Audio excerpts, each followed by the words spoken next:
So, if you're a child of the 80s, you've definitely heard this before. You know, all those amazing after school cartoons we rushed home to watch: He Man, Transformers, G.I. Joe. Yeah, the line is they were just 30-minute toy commercials. People always say it with this kind of cynical smirk, right? And here's the thing: they're not wrong, but they're not totally right either. And the real story, oh, it's so much more fascinating than just some simple sales pitch. I mean, for a whole generation of us, this was the daily ritual, wasn't it? You'd race home, drop your backpack, grab some cookies or whatever, and just park yourself right in front of the TV. We got to escape to places like Eternia or Cybertron or fight against Cobra every single day. But what's really wild is the story behind the screen, the one about government deregulation, a bunch of super ambitious writers, and this creative gold rush. I'm telling you, it's every bit as epic as the battles we saw on TV. So, before this whole weekday afternoon thing exploded, Kids TV was a totally different world. It was basically a kingdom, right?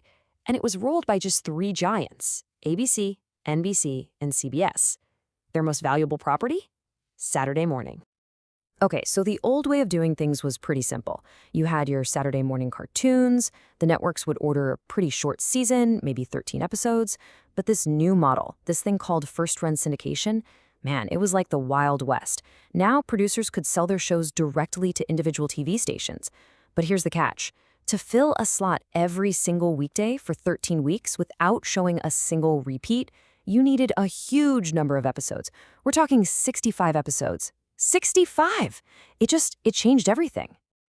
And you could absolutely feel the difference in the shows themselves. On the one hand, you had the classic Saturday morning stuff, which was, a bit softer, like the Smurfs. And then on the other hand, you had these new weekday shows that were just exploding with action and energy, like He-Man. Let's be real, for us kids, the weekday shows, they just felt cooler, way more exciting. So you might be asking, why didn't this happen sooner? Well, in the 1970s, the FCC, that's the Federal Communications Commission, had some really strict rules in place. A lot of this was thanks to watchdog groups like Action for Children's Television. They were really cracking down on what they called program-length commercials. They even got shows like the original Hot Wheels cartoon pulled off the air. The big rule was a character from a show could not, under any circumstances, sell you a product during that show. It was a practice called host selling, and it was a major, major no-no. But then the 1980s rolled in.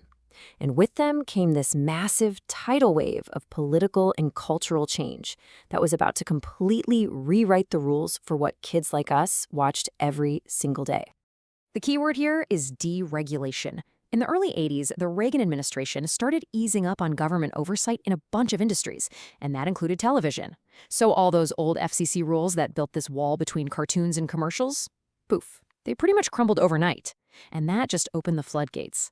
Suddenly, toy companies didn't have to be sneaky about it anymore. They could just make the whole show. You can see it right here on the timeline. He-Man explodes onto the scene in '83. Transformers is right behind it in '84. The gold rush had officially begun.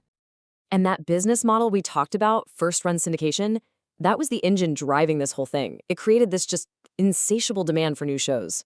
And that magic number 65 episodes became the standard for any station that wanted to lock down its entire weekday afternoon lineup. And what was the result of all this? Well, just look at this.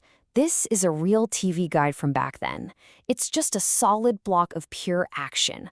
Thundercats, Transformers, G.I. Joe. This wasn't just a few shows popping up. No.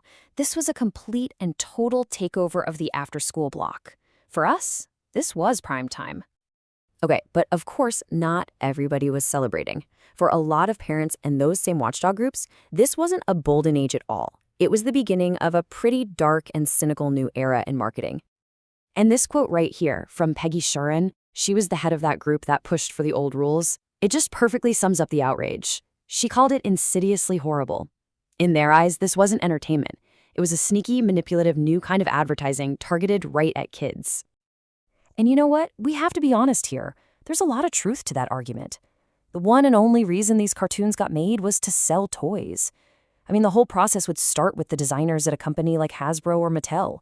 They'd come up with the action figures and then basically hand them over and say, here, go make a TV show about this.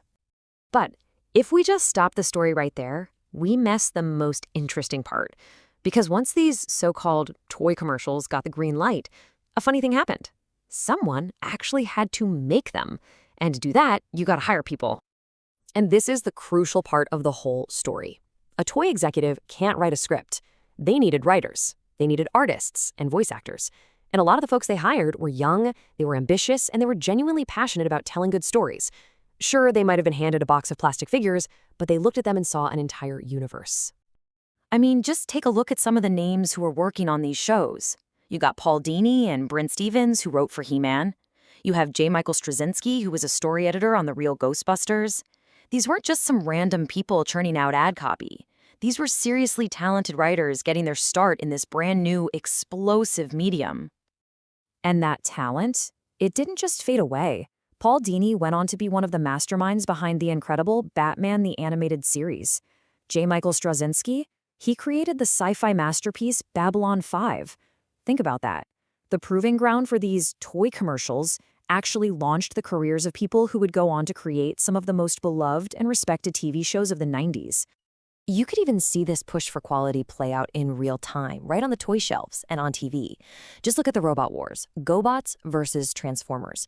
Now, Challenge of the GoBots was made by the legendary Hanna-Barbera studio, but Transformers was produced by Sunbow and Marvel Comics, and as kids, we could feel the difference. Transformers just felt bigger, more mature, more epic. It had, well, more spark. So what was the secret formula for building an icon? Well, let's use Transformers as a perfect example. Step 1. Hasbro was smart. They imported these amazing toy designs from a Japanese line called Diaclone.